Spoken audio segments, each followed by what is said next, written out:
I think it's got to be an organic thing when getting into nightlife, you know? You got to like, it's a family almost, you know what I'm saying? I heard you were playing. I wanted to come check you out because I liked what you played at Sway. I was like, holy shit. And Jermaine Dupri and Janet Jackson were coming like regularly.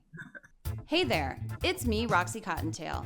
You might know me as a DJ, artist, designer, and New York City party promoter, or from my bunny logo. I'm putting all that on the table and writing about the years that transformed music and the New York City scene. I've interviewed 250 friends and colleagues I admire. I ask all and reveal all. Please join me in the tales to rediscover the 90s and the Y2K magical landscape of music, art, technology, and streetwear. This is Roxy's Tales. Why don't you tell us who you are? All right, guys. Hey, I'm DJ MOS. My name is Masood Simple, aka DJ MOS. I am a DJ from New York City. And yeah, that's it, I guess. Yeah, and MOS is your initials, right? MOS are my initials. Yeah, Masood Omana Simple. My friend of mine wanted me to open up for him, DJ Sus One. This is in White Plains. This is Westchester. I think it was Club Hollywood. He was DJing. He wanted me to open for him. And he said, yo, they're going to put you on the flyer. What do you want what should they put? And I was like, I don't know. I don't have a DJ name. I just said MOS because those are my initials and she never changed it. My guest this week on Roxy's Tales is DJ MOS, a DJ and music-obsessed fan of every genre. We met in 2005 and instantly became fans of each other. MOS has a deep love for nightlife, and his approach to the art and craft of DJing inspires me very much. Plus, I'm low-key obsessed with him and his DJ wife, DJ Kiss. We talk about her a little bit too. DJ couple goals. Without further ado, DJ MOS. How did we meet? I knew who you were, obviously, from the parties you were doing, like at Sway and shit, and going over there. So I feel like we might have actually, we met through G Brown. I would say we met officially through G Brown. Yeah.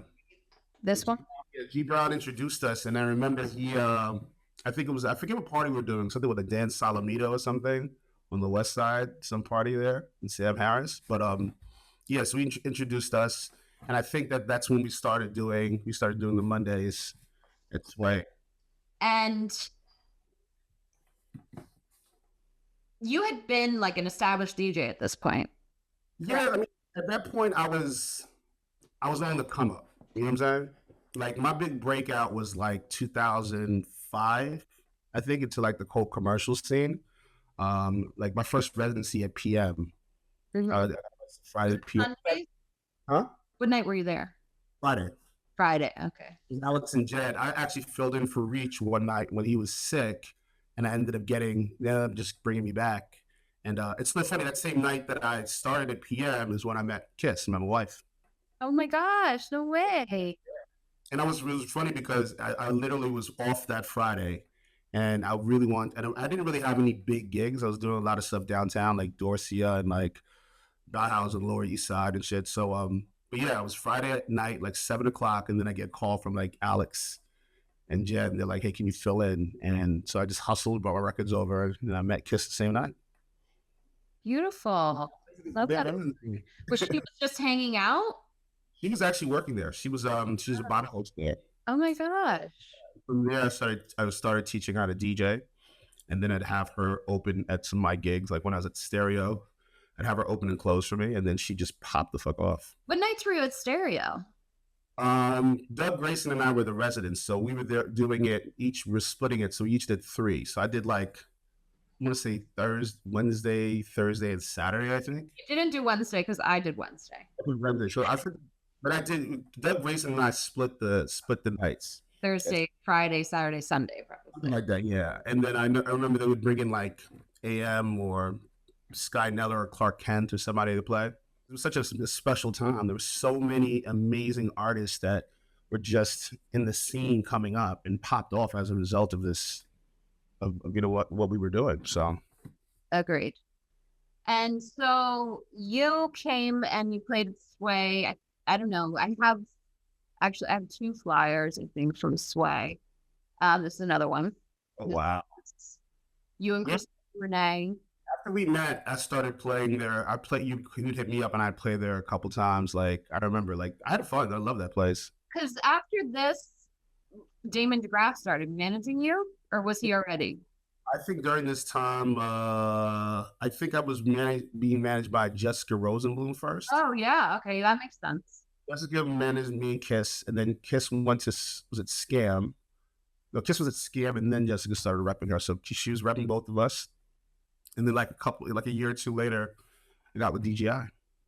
How did you start DJing? How did this happen for you? So I started DJing when I was in high school, like 95, 90, yeah, 95. I started DJing.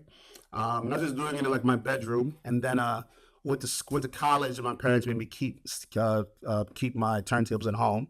So I went to University of Maryland for like 4 years, dropped out, and came back to New York and started interning at Electra Records. And one of my big good friends, Corey Llewellyn, is the head of rap promotion. So I was his intern, and we were working the Mark Ronson first album.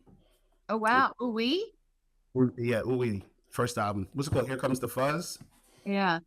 So yeah, we were promoting that, and so I was taking classes at Purchase College, and I started just DJing around Westchester, and I met up with my homie Sus One, who grew up in my neighborhood, knew he was a DJ, and he said, you should open for me. So I started opening for him, but I was still going out to clubs downtown, so I already knew like the scene, but I was just trying to get my foot in the door. So when I was down in the city, like working at Electra, I'd be hitting up promoters and trying to get in. So, and then finally got my first break with this guy, Voodoo Ray. Yes. Voodoo Ray gave me my first residency at Luan. Oh. It was a dope party because Ray's a famous dancer, big time dancer and promoter. So all the dancers would come through and hang out, and I met a lot of people in that party, like definitely Bond, Joe Buttons, all types. So, and then we'd go to APT after to see Rich Vadita on Wednesday nights. That was my Wednesdays for like years. Was Luan to APT? Yeah, Luan. We go to Luan, then we go hang out at APT on Wednesday nights. APT is a spot. I love that club. Like Wednesday nights was my favorite night. So did you you always felt welcome in Nightlife? Yeah, I mean, I'm a very persistent person. So when I see something that I want, I kind of just go after it, like to the point where it could be a little bit annoying.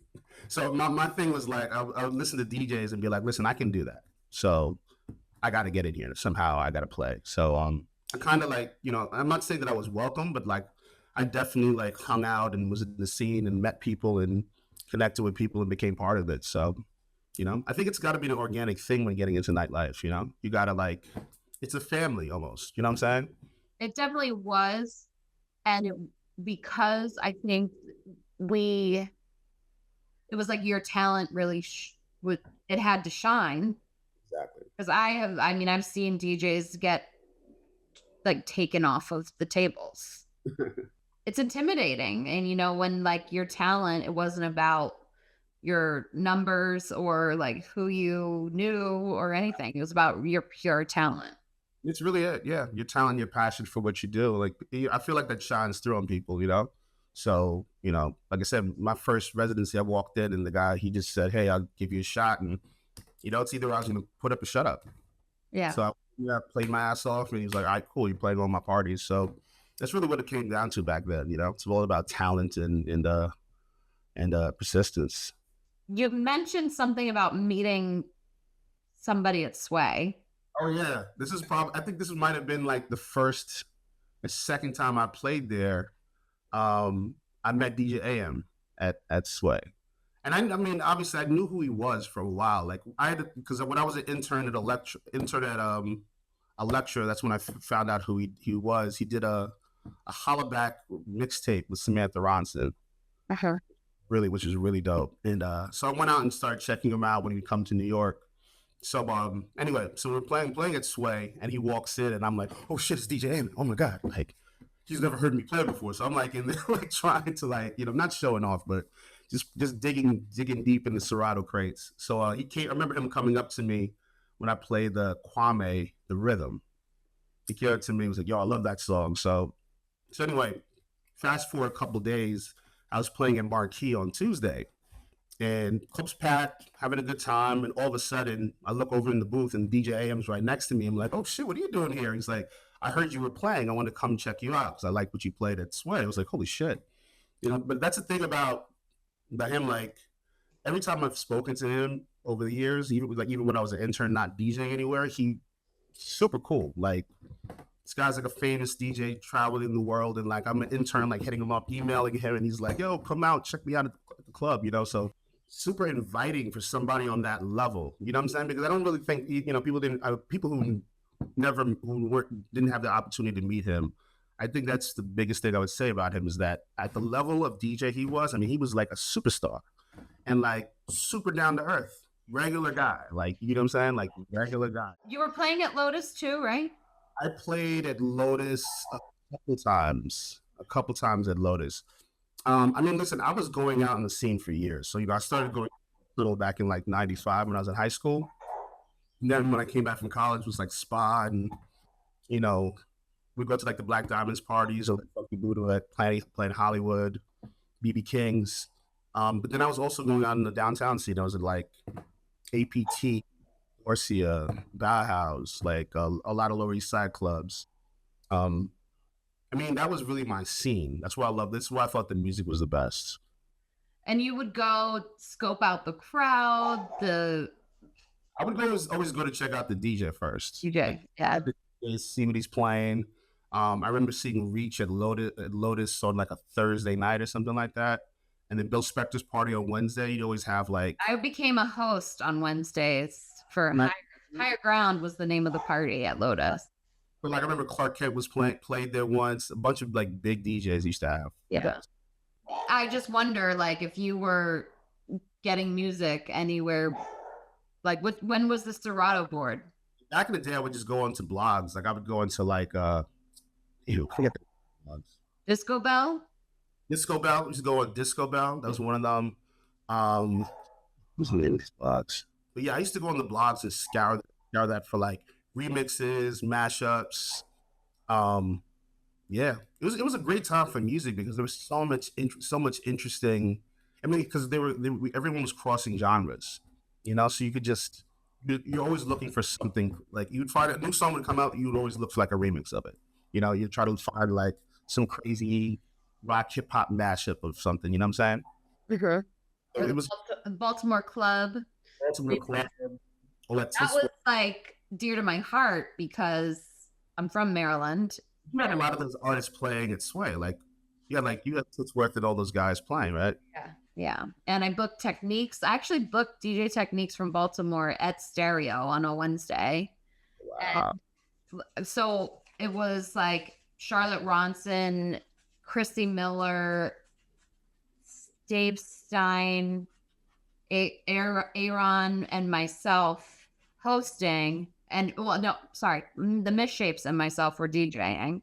Junior Sanchez also DJ'd pretty regularly. But then I would, I was like, I need to like bring the vibe. And so I was like, A-Track, Aoki. I think I first heard about Diplo at your party, right? Yeah, Diplo was one of the first. I mean, that was the beginning of me diving into nightlife. And the first party I think was November 2003 when I brought in my first sound system. Really? Yeah, and booked them from Philly. And, I was searching people on Friendster for their music likes. That's crazy. And inviting them. Yeah, you're very personable. But yeah, that's why again where I heard of you through the Holotronics, Sway, I just would see the DJs like Diplo, A-Track. So I kind of heard. I felt like you curated that sound in New York City. So when we were playing at Stereo, playing Baltimore clubbing those records, I felt like you're the person that kind of introduced that to New York, in my opinion. This is not just opinion; it might be fact. Did you have favorite DJs and performers in this era? Yeah. So who were they? My first favorite DJ, the DJ that inspired me to start spinning was Funk Master Flex. He was just an icon in New York, growing up, listening to Hot 97. Of course, Kid Capri as well.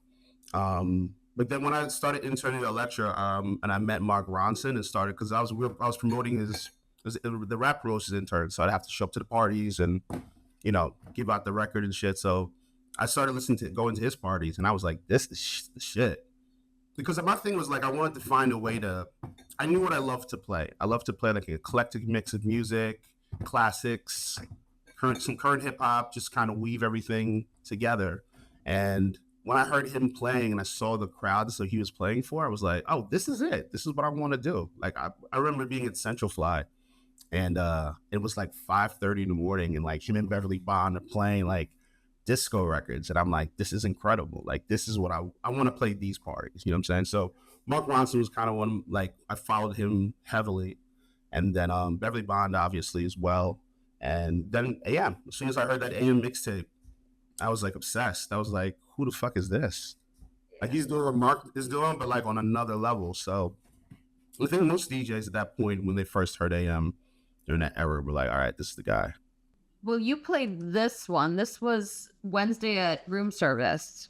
Oh yes, This yeah. was 7, and I wasn't booking talent. I mean, I did book talent usually to open, but I remember like it was like Manny was the promotional director, Chris Rita was the owner, and I had already done events at 9.5, which is what it was before room service. I think it was even Rock Candy before it was room service, right? Yeah, I think Mark and Q-Tip used to do something at Rock Candy. Yeah, and I when they asked me to come on as a promoter, this was the first time that Damon and I worked together. Okay. And Damon was part of this party? Yes, this was me and Damon. I did not know that. Yes, this was legendary Damon. I feel like this is before me and Damon met. I mean, he was working here side by side with me, and he had the stage, and I was usually in like the Gen Pop area with my table and my crazy cast of characters. But I remember being like so excited because I had booked you previously at Sway and you coming along, but like also like Vice played this party, Jusky. Yeah, did Escobar play this party too? Yeah, Ellie did, Stretch did, because it was a very 90s throwback night. Yeah, I remember going there and hearing Ellie play and like him crushing that shit. I'm like, oh my God, like this is incredible. So I remember the Wednesday party being, it was just a really dope vibe. Freaking, like, I have photos of this too. Like, Little John was in the crowd, Kanye was in the audience, and Jermaine Dupri and Janet Jackson were coming like regularly. And Armand Van Helden lived upstairs. I had just recorded this song, my song with Armand, and I was like, when at first time I like when I recorded the song, I was like, what? You live above the club? Like, and then he started coming. You didn't know that? I didn't know he lived upstairs. Yeah, I'm sure he still has that loft because it was massive and like what an investment to have. But he lived upstairs. So a lot of times the after party would be in his loft. That's crazy. Yeah. And I think even this was the time that Damon convinced Shane from Hood by Air to host for us. So he was also one of the promoters. Oh, shit. And I have a lot of pictures. I have the receipts. Oh, you have to put those. You have to put those out. Are there any like artists or DJs or genres or bands that I introduced you to that you had not previously known? I didn't know who Diplo was. Honestly, I had no idea who he was until I saw him with the flyer. Obviously DJ AM. Well, you knew who AM was, but you just met him at my party. Blue Gem. R.I.P. Yeah, rest in peace. Amazing guy. Hilarious. I mean, just the most amazing guy. I think I've probably seen A-Track on your flyers the first time I heard of A-Track. Holotronics, Spank Rock. Yeah, that whole scene. Like, honestly, like I said, when I started playing those records, I'd already knew who those people were from your parties. Wow. You know? And it turned into the whole thing. I think, like, once it was kind of like once people started playing, like, indie dance in Baltimore Club. And I mean, it was an amazing time because dope. But like, once we started playing that, like, I feel like you introduced everyone. You kind of helped usher that in. You know what I'm saying? I actually have the photos from you playing at room service. Good shit. Look at that. I need those. Can you send me those? I will send you your whole link and your lovely, she was probably your girlfriend at the time. Look We at that. are in like Nightlife years, we're 7 and 8 years old. That's crazy. If you're talking about Nightlife years, we're 7 and 8 years old. Look how cute you guys are. Goodness, yo, you have to send this. Well, this is 2007 though. I'm gonna pull up the Baby I'm a Star, some of those flyers now, because I believe it was you that asked me to get involved at Mr. H. Yeah, actually get involved with Mr. H, yeah. And this was 2011? 10, 11, yeah. 12, something like that. And I was so excited because what? You came to, but you were at the RDV one, right? Yeah. Yeah. That I don't have that flyer. Do you have that flyer? I'm gonna find it somewhere because I feel like you performed at RDV. I did. Yeah. That was in the meat packing. That was a meatpack, and that was like where Air Lounge is.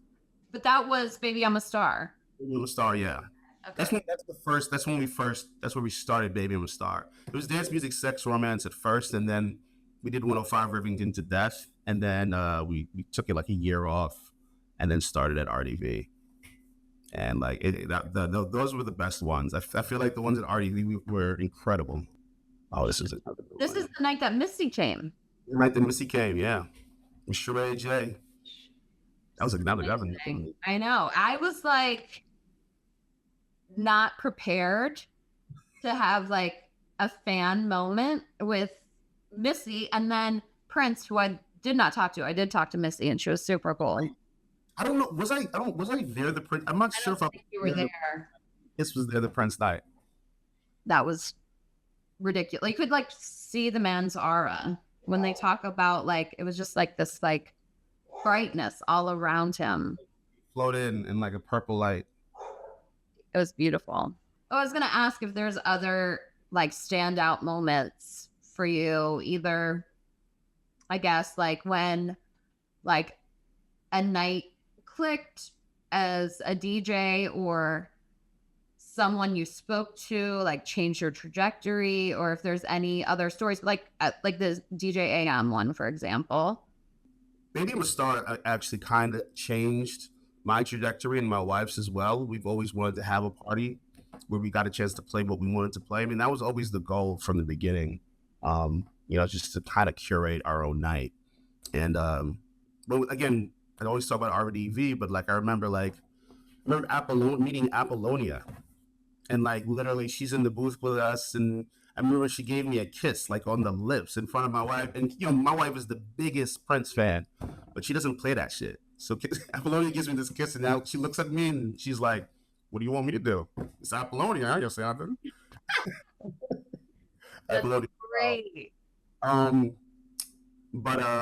Yeah, doing that party changed it. Like that's when I started doing like I remember inviting the people from the my boy Mike Muse was working with people from the Obama campaign, and they brought them through, and I started doing stuff at the DNC, and eventually we did a big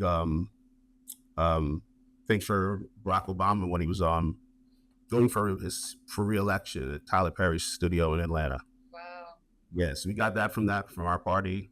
And honestly, like again, I always say Voodoo Ray, rest in peace. Voodoo Ray really changed my life. Like again, when I first walked into Luan, Samantha Harrison introduced us, and yeah, I mean, I wasn't really doing anything. I was opening for my boy in Westchester, and like Ray was like, Samantha's like, "Yo, this is my boy.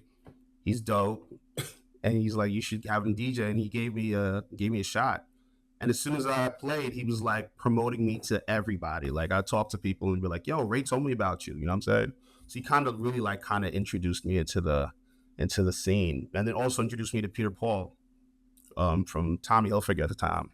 He was like my big brother, and like Peter Paul kind of took me under his wing and kind of just took me around just showed me the industry, like taught me, like introduced me to so many people, because Peter Paul was like a legend already at that time, because of introducing like hip hop to Tommy Hilfiger and being like a rapper and a dancer.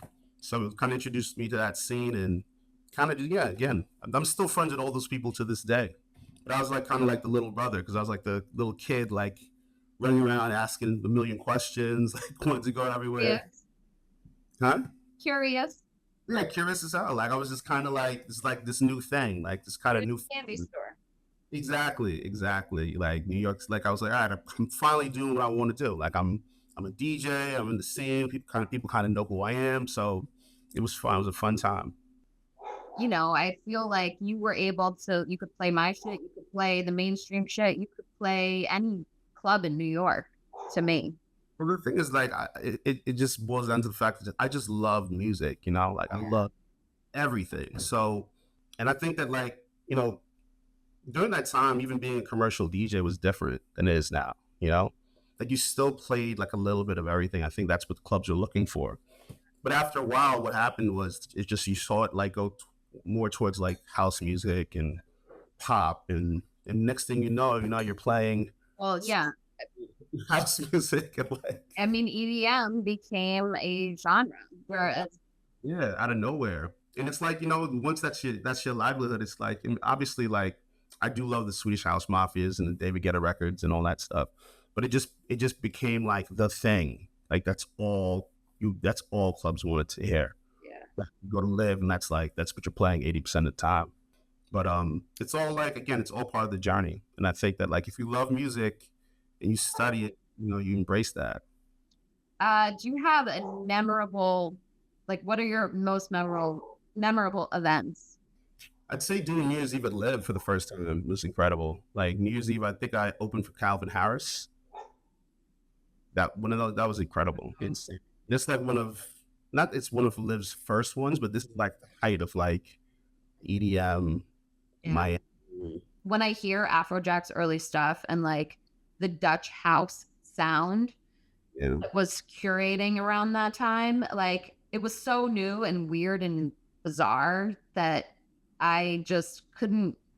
I was like, this is awesome. You know, it was just like such a new, but I didn't think that EDM would like, I mean, I played EDC. He actually asked me to open up his EDC stage.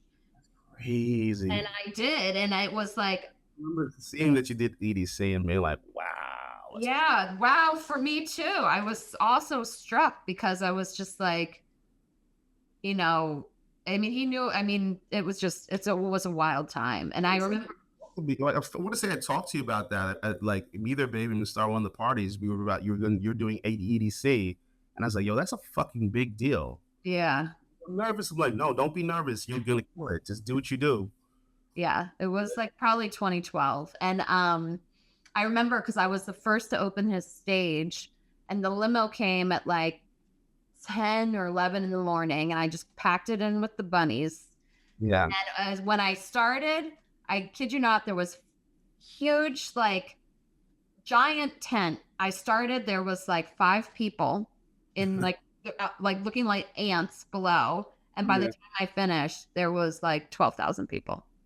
I think everything that's cool now started out kind of like during that era. I mean, it's the beginning of the MySpace and like, promoting like again, I remember doing like email blasts and to send flyers. The next thing you know, it's like MySpace. I got booked for Live the first time through MySpace. You get like just I was on MySpace and I looked up. I saw one of my friends playing at Live, and then I found a promoter and I emailed him. I hit him up on MySpace, and turned out that Jovar, Ruckus's brother, was booking DJs at Live. And this is like Live had just opened. It had been open a week. And Jovar calls me back, like, dude, I didn't know you want to play. I would totally book you here and book me there the next week.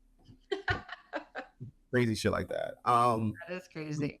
And the whole like, the Diplos, the 8-tracks, guys like Mark Ronson, like where he went with things, with Uptown Funk and stuff he's done with Bruno and Amy Winehouse. You can really connect the dots to so many things that are happening now. Even Kanye. Like I remember Kanye coming to the club and just bringing a CD to play like Stronger and like, just hanging out with the DJs. It was a different time. Like celebrities, like the biggest celebrities in the world, or biggest celebrities right now in the world, were just kind of hanging out in the club with us. And it's soaking up the culture. It's about the music, and those are the people who and long time success. You know what I'm saying? Yeah. That's what it is. It's like if you're passionate for what you do, and no matter how big you get, you're kind of the same person. Even yourself, like, doing EDC and all these amazing parties and shit, and like you still kind of like you're an icon in the industry, and super humble always. So Thank you. like I was kind of shook asking you to help us with Baby I'm a Star. Stop it. I was trying to get into your parties back in the day. Couldn't get it. Shit. We've been down since day one. Of course. Thank you so much. Thank you for having me. Yeah. We gotta do this stuff. We gotta do this more often. Thanks for hopping by. That's it for this week.